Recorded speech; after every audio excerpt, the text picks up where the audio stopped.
Ito pala yung inverter ko, JD Star. So, hindi masyadong kilala. Kaya sa YouTube walang ano nito eh, walang upload. Nag-search ako kasi hindi ko maset yung dito sa inverter mismo. So, wala akong mahanap na video kaya tinaga ko na yung manual. So, ang mangyayari pala, yung default setting kasi nito, naka grid first. Tapos yung battery charging, grid din siya. So, para naging priority yung grid. Kaya nagtataka kami, malaki pa rin yung consumption namin sa Meralco dun, sa Metro. Kasi ang nagcha-charge pala ng battery, yung grid. Dapat hindi. Ang gusto namin, solar, sa load, charging ng battery, solar. Pag wala ng araw, gagana na yung battery. Tapos, siya magsusupply. Maubos yung battery, yung grid na papasok. So, yun ang gusto namin mangyari. Pag sinet up nyo to, pag in-install nyo to, hindi yun yung naka-default dito. So, kailangan mo siyang baguhin. So, makikita mo naman yung diagram dito eh. Kung titingnan mo, ito. Install light kasi eh. Yung isa, ito to. Yung parang tuldok na yan. Sa grid yan eh. So, kung makita mo, wala siyang linya ng grid. Solar muna. Ito solar, kukunti na lang. Kaya tumutulong na yung battery. Ito battery yan. Sa inverter. Para sa load. So, tingnan mo, minsan nagbi-blink na yung solar kasi hapon na, alas 6 na eh. 6:15 na. So, paano i-set up yung solar first? So, ilong press mo tong enter. Ito, dito.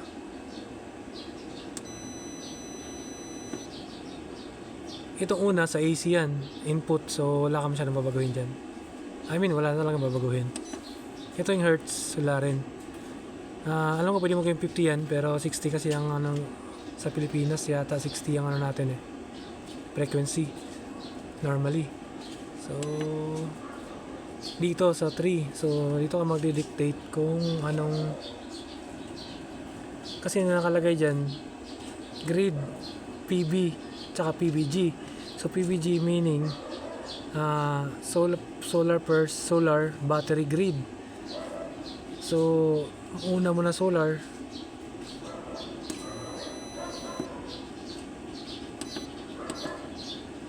Tapos pag wala ng solar battery, saka ipapasok yung grid. So magki-charge din ng battery yung solar, hindi yung grid.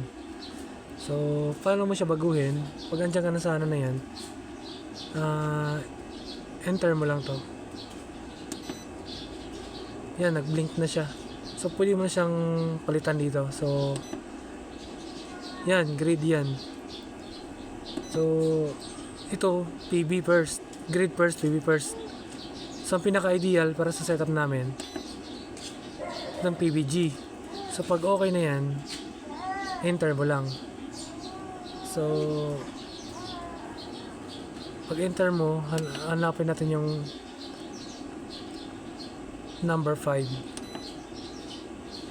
Kasi yung 5 yun sa battery. Si dito, OP, ito yung sa charging ng battery. Kung sinong magcha-charge ng battery, solar ba or grid. So dapat OPB, solar ang yung panel ang magcha-charge. So sa default niyan hindi, ang naka default niyan grid, kaya babaguhin mo siya.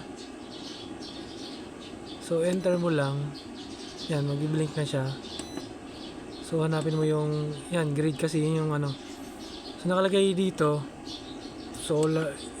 Ang pinaka-ideal ay itong OPB yan. Mababasa mo naman yung doon eh, yung specifications dun sa manual sa OPB. Kasi pag grid panel, meron din siyang downside eh. Depende siguro sa magiging requirement mo.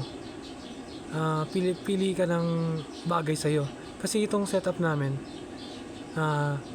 solar ang mag-charge sa battery.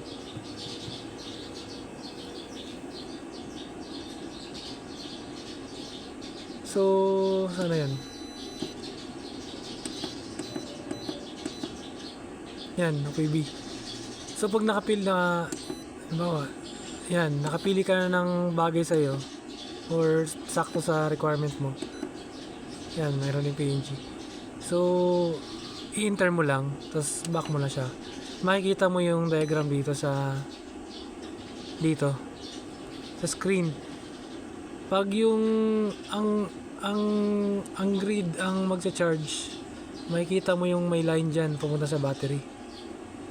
So, ngayon, base dito sa diagram, itong AC, itong maliit na ito, iyan yung grid. Wala pa siyang tulong. Hindi pa siya kinukuha. Wala pa siyang ambag dito sa operation ngayon. Gagana yan, mga alas 2 ng madaling araw, yung grid. Kasi